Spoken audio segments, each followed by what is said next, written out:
Bueno, bienvenida a la reunión del domingo. Quiero decirte que este mensaje es un poco complicado.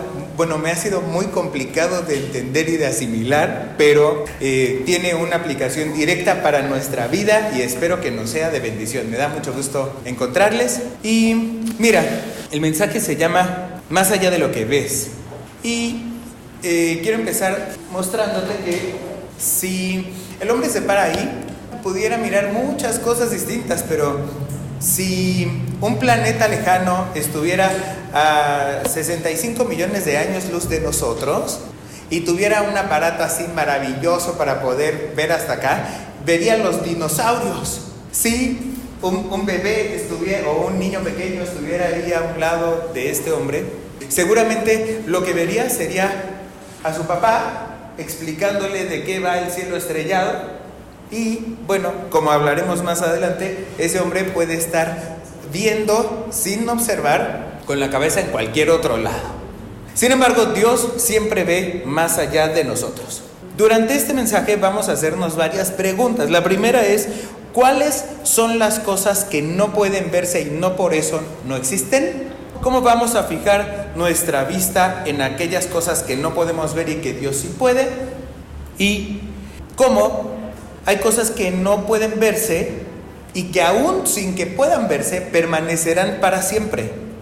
Entonces vamos a poner este tiempo en manos de Dios. Señor, muchas gracias por la oportunidad de reunirnos en tu nombre, por la posibilidad de compartir este mensaje que tú me has mandado a darle a tu pueblo. Te pido que seas tú el que lo entregue y que tú me utilices como un instrumento lo más digno posible para cumplir tu finalidad esta mañana. Que la palabra entre al corazón de cada persona y que le sea de bendición. En el nombre de nuestro amado Salvador Jesucristo. Amén.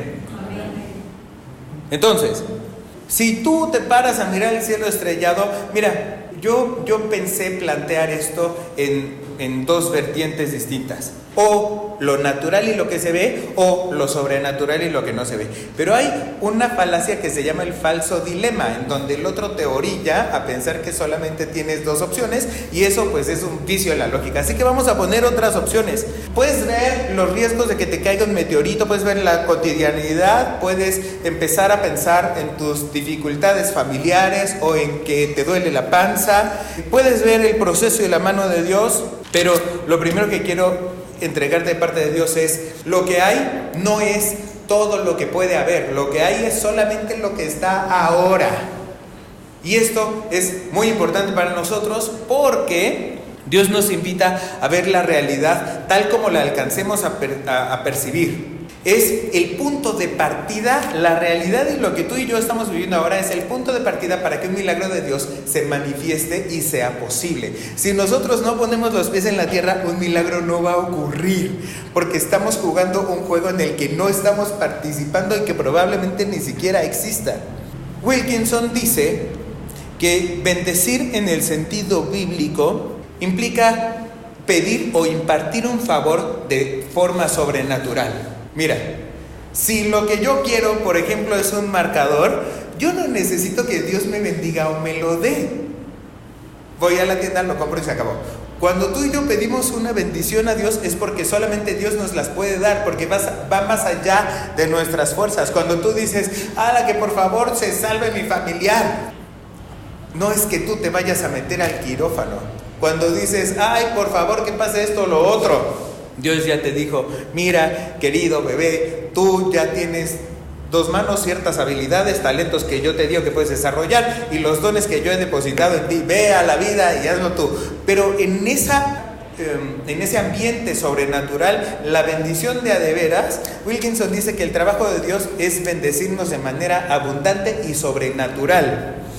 Y esto está relacionado con, él mismo lo cita, con Proverbios 10:25, que dice: la bendición del Señor es nuestra mayor riqueza, todo nuestro afán nada le añade.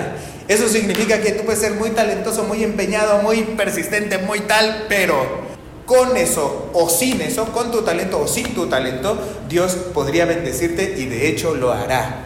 Entonces, vamos a conversar acerca de 3 puntos esta mañana para creer, pedir y recibir la bendición de Dios.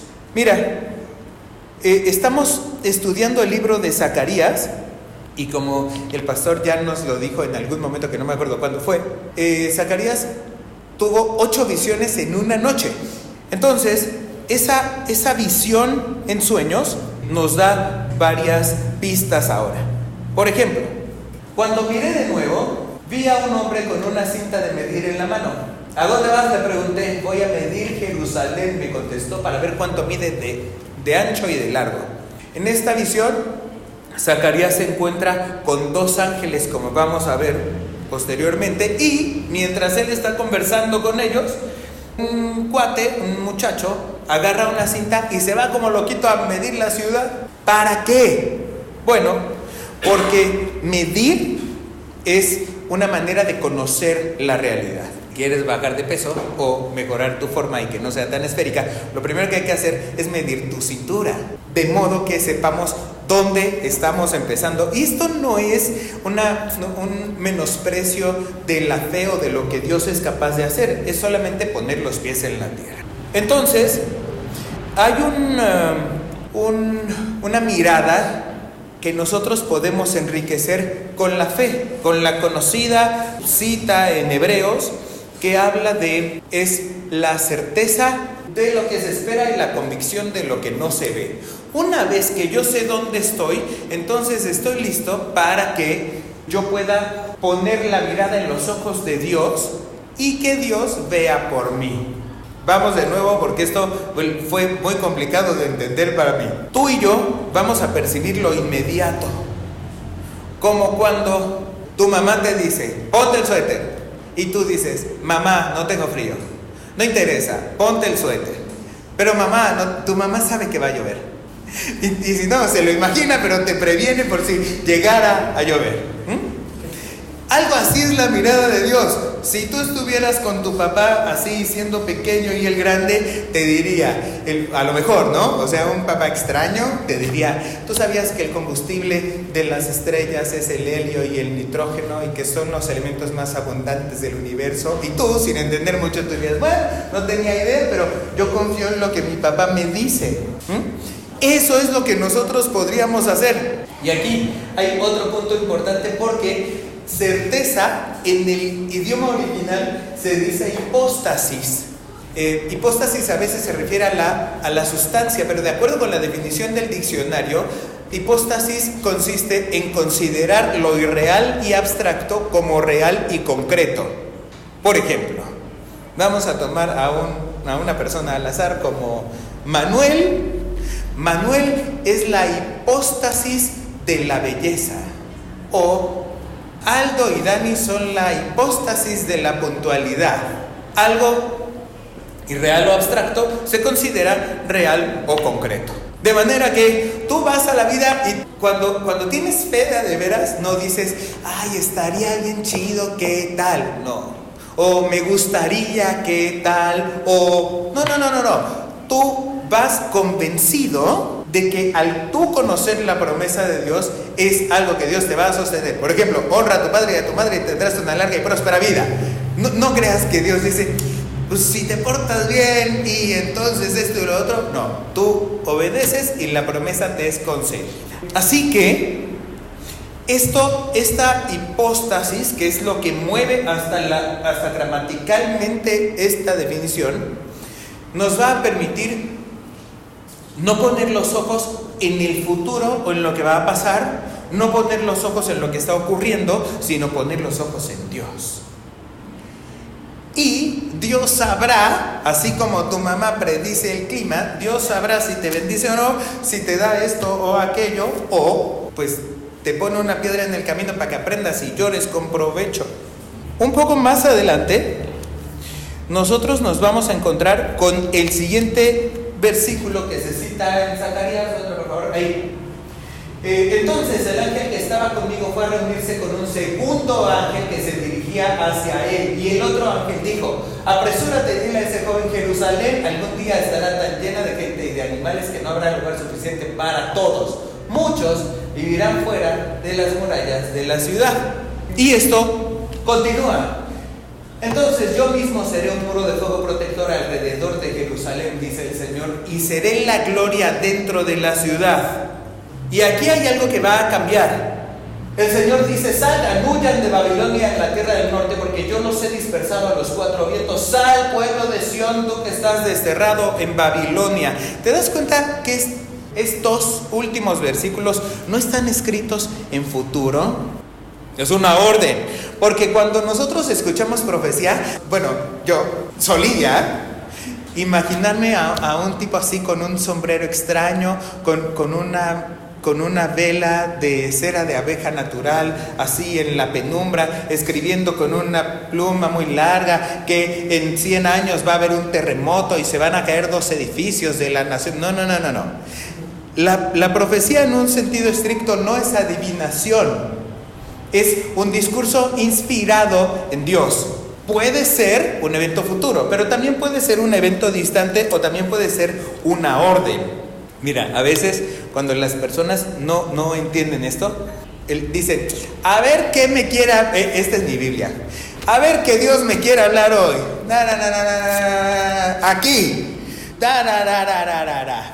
¿Y qué crees? No, o sea, no es como para que tú digas: pues voy a aventar un dado y entonces el número que me salga es el número de bolsas de papas que me voy a comer. No funciona tanto así. Cuando nosotros recibimos un mensaje de Dios o una profecía, que puede ser acerca de un evento distante, un evento futuro, o puede ser una orden, es porque nosotros hemos clamado a Dios, y la respuesta de Dios es ese mensaje o ese discurso inspirado en Él, revelado por Él. Por eso, quiero decirte esto: Dios no castiga. El pueblo de Dios fue derrotado, fue hecho prisionero, fue encerrado en Babilonia, los trataban de esclavos por su propia decisión, porque Dios dijo: oigan, haz tal cosa. Y Dios dijo: no. Y el pueblo dijo: ¿cómo crees, Dios? Me gustaría meter la mano en la estufa, decir mentiras, no meter la ropa cuando mi mamá dice, o sea, no apagarle al pollo, todo lo que no tenían que hacer. Justo eso fue lo que hicieron, y acabaron de esclavos. Y luego, ¿sabes qué pasó? Que Dios se le reveló a Zacarías y le dijo: mira, ve con estos y diles tal cosa. A ver si ahora sí. Tú y yo podemos coincidir en que Dios eligió como su pueblo a uno necio, persistente. No es por si la bota te queda, estamos describiendo la postura de Israel en el pasado. Si hubiera elegido a los nipones, por ejemplo, o a los germanos, ellos iban a hacer primero el 1, después el 2, después el 3, todo perfecto como hasta ahora. ¿Por qué Dios eligió a los judíos? Pues porque ya sabía que eran necios e iban a meter la pata en otro lado, y Dios les iba a decir: no, nene, por favor, mira, otra vez y otra vez. Y entonces Dios iba a mostrar su infinita misericordia para decir: no importa cuántas veces metas la pata donde no debes, yo estaré aquí contigo. Y esa es una promesa de Dios también. El Salmo 23 dice: aunque ande por valle de sombras y muerte, no temeré, porque tú irás conmigo, o algo así. Entonces, no nos consta que el pueblo de Israel haya aprendido la lección, pero Dios le dio otra oportunidad. Y mira, yo sé que tienes ganas de quedarte en Babilonia. O sea, no es muy hermoso, pero es lo que hay. Además es cómodo y es emocionalmente conocido. Podría haber una cosa que, aunque en algún momento funcionó en tu vida, o sea, a los esclavos se les da de comer y se les da donde vivir y cosas así, aunque en algún momento funcionó en tu vida, pues ahora ya no funciona más. Y pues estaría como muy cómodo y muy bonito quedarte en Babilonia, pues a ver qué pasa. ¿Y sabes qué? No estaría mal. Pero te voy a contar una cosita. Un día yo iba caminando por la calle de aquí, y yo facilitaba algunos seminarios en algunos lugares, y vi aquí, o sea, no aquí, sino este espacio físico, y no había pared o no había piso o tal. Llegué a la casa que ya no te puedo ofrecer porque ya no vivo ahí, y yo hice una oración y leí el Génesis. No Ageo, no Zacarías, el Génesis. ¿Qué tiene que ver con eso? Pues nada. Dios me dio instrucciones precisas que consistían en lo siguiente: tienes que abrir un negocio, tienes que asociarte con tal persona y tiene que ser en ese lugar. Y sabes que yo dije, no, ¿cómo crees, Dios? Pues si mi amigo ya tiene otro lugar que funciona, ¿para qué irnos a uno que no tiene piso? Y así fue. Y pues, no salió del todo mal. Dios ha sido muy bueno conmigo, pero no resultó. Dios me dijo, mira, por favor, vente aquí. ¿Y qué crees? Hace no mucho, Dios me reveló que el objetivo de eso no era solamente que yo trabajara aquí, sino que acá estuviera su iglesia. Hay una cita muy bonita que dice, lámpara es a mis pies tu palabra. No dice, faro es a mi vista tu palabra. Una lámpara de esas antiguas o una lumbrera es una que se lleva aquí. Y entonces tú das un pasito. Dios no te revela todo el plan porque si no se acaba el juego. Es como como si en el capítulo 1 de la novela pues te dijera que ella y él se van a casar. Entonces tú avanzas un poquito y la luz llega un poco más adelante, y avanzas otro poquito y la luz llega otro paso más adelante. ¿En qué va a acabar? Pues no sé. Dios sabe. Lo que sí te puedo decir es que primero tú vas a dar el paso, no viendo el futuro, no viendo lo que hay. Tú vas a dar el paso poniendo la vista en Dios, y Dios te va a revelar el paso siguiente. Porque Él ya conoce, bueno, no solo conoce el camino, sino Él lo inventó. De manera que tú y yo nos podríamos quedar ahí, mirando lo que hasta ahora alcanzamos a percibir, o manteniendo nuestra mirada en Dios para que Dios sea el que nos guíe y nos siga revelando aquello que ha pensado para nosotros, como dice su palabra, desde antes de nacer. Y vamos al paso un momento ahí. Después de un periodo de gloria, el Señor de los ejércitos celestiales me envió contra naciones que los saquearon a ustedes. Pues Él dijo, cualquiera que te dañe, daña a mi más preciada posesión. Levantaré mi puño para aplastarlos y sus propios esclavos los saquearán. Entonces ustedes sabrán que el Señor de los ejércitos celestiales me ha enviado. Mira, ¿te acuerdas que te dije que en Zacarías había 2 ángeles? Bueno, eso es lo que él pensaba, pero uno de ellos dos, este que habla ahora, es Jesús. Y esto es como mi papá cuando yo era niño. Si un niño te malvibra, yo te defiendo. Si una miss te malvibra, yo te defiendo. Pero cuando ellos ya no estén, yo te corrijo a ti. Tú eres mi más preciada posesión, dice el Señor. Quien se mete contigo se mete conmigo. Pero tampoco te voy a dejar que seas un baboso. O sea, también yo voy a encargarme de ti y voy a corregirte y voy a reprenderte cuando sea requerido. Eso es lo que Dios hace con nosotros, y nos ha llamado, como el punto número 2, a separarnos, algo así dice el slide, de espacios donde nuestro corazón pudiera dividirse. ¿Por qué? Porque tus y mis deseos infantiles quieren recibir la bendición sin pagar el precio. Quieren recibir los beneficios sin erogar los costos. Entonces, imagínate que tú crees lo que te conviene. Vas a ir a la vida a decir, yo lo merezco todo en la vida porque soy un hijo de Dios. ¿Sabes qué va a pasar? Lo único que va a ocurrir con esta, dice algún otro slide que ya me salté, con una fe fantasiosa o con una espiritualidad de fantasía, es que tú crees que por congregarte en la iglesia y por creer en Dios todo te va a ir increíble, y a veces es al revés. Te voy a decir a Dios, a ver, mi rey, ¿dónde está tu seguridad? Bueno, es que soy muy hermoso, te va a salir un grano. La fe no es fantasía, espiritualizar es creer en las promesas de Dios partiendo de la realidad presente y conociéndole. Pues ¿cómo voy a confiar en las promesas de Dios si no sé cuáles son?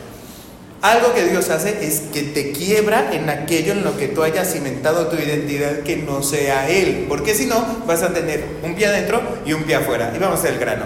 Yo soy muy hermoso y por eso tengo una vida increíble. Perfecto, te va a salir un grano en la punta de la nariz con pelos. Yo tengo mucho dinero y por eso soy increíble. Pues ¿qué crees? Se va a ir tu dinero. Oye, yo soy un experto en lo que hago y una autoridad al respecto. De las tortas ahí adelante. Entonces, esto se acabó. Hay que cambiar el rumbo. ¿Por qué? Pues porque no te sirve a ti y no me sirve a mí, dice el Señor, que tengas un pie adentro y un pie afuera. Dios vio desde lejos a un pueblo necio, rebelde, y lo eligió para mostrar su gloria. Su gloria a grado tal que mandó a su Hijo unigénito para que viviera entre nosotros. Y eso tiene que ver con el punto número 3, que tú te goces y que tú te alegres en los lugares o en los espacios de tu vida en los que Dios vive. Y quiero mostrarte algo. Este cuadro se llama La incredulidad de Tomás. Y, bueno, un dato que a nadie le importa, pero puede sorprender a tus conocidos cuando estés tomando café con ellos, es que Caravaggio no era el nombre del vato que hizo el cuadro. Caravaggio era el nombre del pueblo donde él nació. Se llamaba Michelangelo algo, pero Caravaggio es como que a ti te dijeran el Cuernavaca, así. Este cuadro de 1602 muestra, primero, lo que nosotros, tú y yo, podemos ver. Cristo resucitado, que primero, esto es interesantísimo. Dios resucita, Cristo resucita, y ¿sabes quién estaba fuera del sepulcro de donde Cristo salió lechuga como fresco? Mujeres. No es personal, yo no lo escribí, tampoco lo revelé, no es asunto mío y conmigo no tienes que enojarte. ¿Por qué? Porque cuando salió caminando, dijeron, ¡ala, ya viste! Sí, es Cristo el que se había muerto. Sí, y pues ella le dijo a otra, y le dijo a otra, y le dijo a otra, y 2000 y feria años después estamos aquí. Si hubiera habido hombres morelenses, hubieran dicho, ¿qué, Cristo ya? No, ya. ¿Gustas? No, todo bien. Bueno, se acabó. Pero al haber mujeres, regaron esto por todos los rincones de la tierra. En fin, Cristo llega y se presenta ante diferentes discípulos suyos. Y Tomás dice, no, es más, no se debería de llamar la incredulidad de Tomás, se debería de llamar el escepticismo y la negación de Tomás. Tomás dijo, ¿saben qué? Ni siquiera resucitó, o sea, es imposible. Hasta que, es más, Tomás dice, hasta que yo no vea las heridas en sus manos y no creo que palpe su costado, entonces no lo creo. Pues fue Cristo y le dijo, ¿no crees, querido? Mira, chécale como sí. Y ahí, es más, el cuadro no dice quiénes son los otros dos discípulos. O sea, ni una interpretación crítica, porque la busqué, señala cuáles son los otros dos, solamente dice Cristo llega entre los discípulos. ¿Qué nosotros vemos? Pues un Tomás calándole el costado a ver si ahí cabría una lanza. ¿Qué de Dios? Después de eso, después de que Tomás creyó, en Juan 20:29, Cristo le dice, bienaventurado el que aún sin ver cree. Dios vio dos cosas. La primera, un evangelista muy persistente. Años después, Tomás murió como mártir. ¿Sabes por qué? Porque se le ocurrió la maravillosa idea de ir a evangelizar a la India, donde la gente ya era ultra religiosa cientos de años antes de que Cristo naciera. O sea, no literalmente, pero se fue hipostáticamente, se fue a meter a la boca del lobo a evangelizar ahí. ¿Sabes por qué? Porque esa prueba le dio a Tomás una fe infranqueable. Y otra, Dios vio en Tomás un instrumento, porque gracias a su escepticismo y a la incredulidad, este es el ejemplo primero, el ejemplo primordial de cómo se puede fortalecer tu fe. Y así como tú tienes una Babilonia en tu vida, tú tienes ya evidencia de que Cristo te ha mostrado su costado y tú lo has palpado. Tú ya hiciste una oración en donde pensabas que el asunto en cuestión no iba a tener solución perdiste la fe, apareció de nuevo, se volvió a perder, había nulas posibilidades en lo natural de que tal cosa ocurriera y sucedió de todas maneras. Y esta mañana Dios viene a decirte, tú no vas a estar palpando mi costado como Tomás, porque eso yo ya lo hice contigo. Hay varias maneras de llamar a Dios. ¿Tú te has puesto a pensar por qué? Bueno, porque cada una de esas maneras fue cada una de las formas en las que Dios se manifestó en la antigüedad. Algunos le dicen el Dios proveedor, otros el Dios que va delante de mí, otros el Dios sanador, y es el mismo. No creas que uno se le aparece a él y otro se me aparece a mí, creo que no. Y Dios no tiene un catálogo limitado de milagros. Dios tiene uno y otro costado que te muestra todos los días que está ahí contigo. Tú y yo podríamos ver más allá de lo que los otros ven, más allá de lo que nosotros vimos en el pasado, no porque nuestra mirada esté puesta en lo que está ocurriendo ahora o en lo que, a lo mejor, en lo que nosotros nos proponemos o en lo que vemos de lejos. El llamado es a que tu mirada esté en Dios. Hay que medir la situación actual. Lo primero que hay que saber es el problema al que nos estamos enfrentando. Si tú lo ocultas por miedo o por vergüenza o así, como ya te pasó, en algún momento te va a explotar en la cara. Hay que mirar todo lo que alcancemos a sentir acerca de la situación actual. Después hay que estar con los dos pasos y con todas las entrañas y con todo el corazón en el camino que Dios ha diseñado para ti desde antes de nacer, porque ni para ti, ni para Él, ni para el propósito que tiene para nosotros es funcional que nosotros estamos con un pie adentro y un pie afuera. Y una vez que nosotros hayamos elegido ese camino, que no necesariamente es un valle de rosas donde haya unicornios y arcoíris saltando por ahí, sino que a veces es complicado y es desafiante, nosotros nos vamos a alegrar, porque en ese camino Dios estará con nosotros. Hay muchos asuntos que nosotros no alcanzamos a ver y que Dios ya sabe. Seguramente tú has escuchado más de una vez la comparación entre la fe y una semilla de mostaza. La semilla de mostaza es pequeña, pero es dura y cuando brota entraña la esperanza de una planta que se extiende mucho. Y así mismo podría ser nuestra fe. El Señor mismo ha dicho que nosotros podríamos ordenarle a una montaña que se moviera y se lanzara al mar y nos haría caso. Porque nuestra fe no es un asunto que se nos ocurra un día. Nuestra fe viene de nosotros conocer a Dios, poner nuestra mirada fija en Él y entonces estar abiertos a escuchar con disciplina, con humildad y con obediencia lo que tiene para nosotros. Podría parecerte una locura lo que pasó, por ejemplo, con Pedro. Y se va acercando al cierre de este mensaje. Mira, un día Pedro encuentra a Cristo después de una noche entera de no pescar. Cristo va con él y le dice: oye, lanza las redes de nuevo.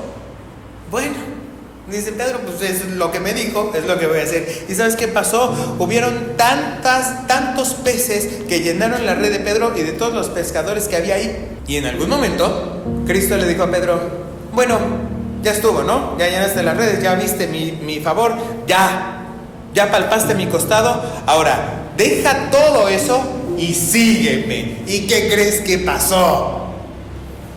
Pedro lo siguió.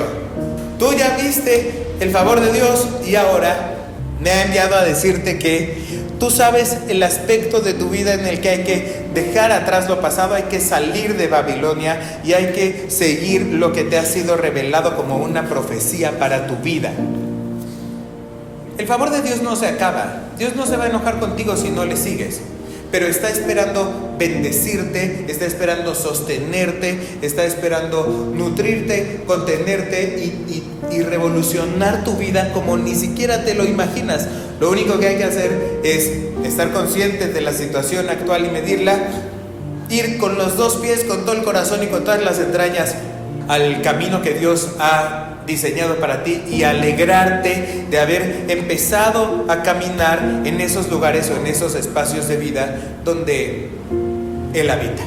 Y para concluir con este mensaje quiero contarte una historia que vamos a modificar un poco para que sea más fácil de decir y de escuchar.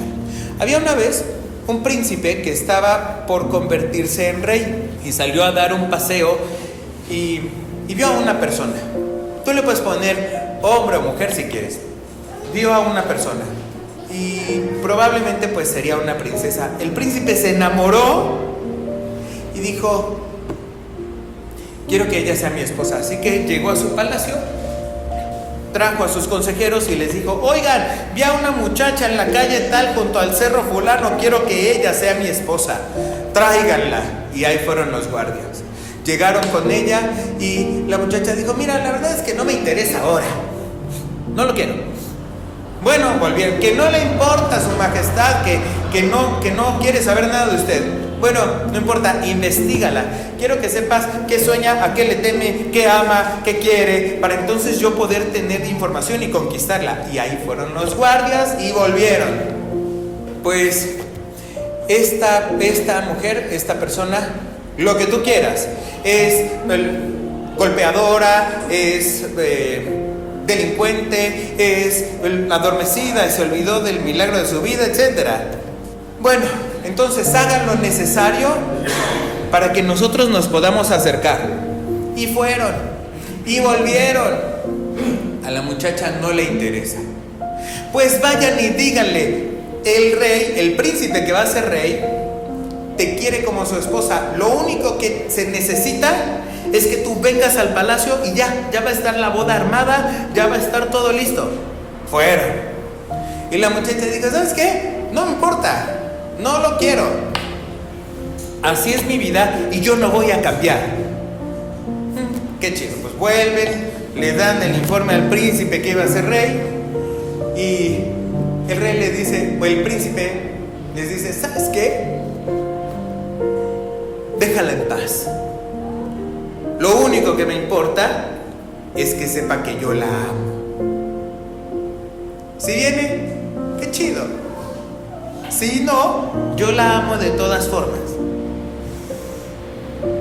Y es lo que Dios ha hecho contigo y conmigo. Si tú quieres agarrar la señal y elegir el camino, está bien. Si no, el amor de Dios no depende de lo que hagas o dejes de hacer. Si tú quieres seguirlo, pues seguramente vas a ser muy bendecido. Pero si no, Dios te sigue amando y va a seguir siendo una lumbrera para tus pies todo el tiempo. Porque Dios no castiga, Dios te ama sobrenaturalmente. Y cuando tus fuerzas no te den, basta con que tú clames, como dice Mateo: clama a mí y yo te responderé siempre. Dios no ha dicho si te portas bien, Dios no ha dicho si vienes a la iglesia, Dios no ha dicho si das el diezmo. Dios ha dicho: clama a mí y yo te responderé. Entonces yo te invito a que su palabra esté siempre en nosotros y que sea el medio por el cual Dios nos hable y nos traiga con lazos de amor a su encuentro y al camino que ha diseñado para cada uno de nosotros. Te invito a que agradezcamos juntos la oportunidad de escucharle y espero que esto te haya sido de utilidad. Estoy seguro que si tú estás esperando o estabas esperando un mensaje o una señal, esto es lo que Dios tiene para decirte: yo voy a estar contigo. ¿Quieres ser sobrenaturalmente bendecido? Entonces considera tu situación actual sin miedo. Yo me voy a encargar. Después pon los dos pies en el camino, en el libreto de vida que yo he elegido para ti. Y 3, alégrate, agradece esa gloria, porque yo voy a vivir en tu Jerusalén. En otra parte dice: yo seré un muro de fuego en torno a la ciudad. Esa ciudad puede ser tu familia, puede ser tu corazón. Y a propósito de Zacarías, toda esta parte de la historia tiene que ver con la reconstrucción de la ciudad de Jerusalén, que por la imprudencia del pueblo pues fue invadida, saqueada, destruida, etc. Yo te invito a que permitamos la destrucción, porque no hay una reconstrucción, no hay una restauración si antes no nos despedimos de aquello que ya no funciona más y no nos damos chance de dejar de enmendar y de parchar los muros que ya no sirven. Tíralos, Dios te va a bendecir, Dios tiene unas nuevas promesas para ti, porque ha dicho que la gloria postrera será mejor que la primera. Y dado que sigues aquí, un favor mucho más grande, una gloria mucho más grande, una bendición que ni siquiera puedes imaginar, está más cerca de tu vida de lo que crees.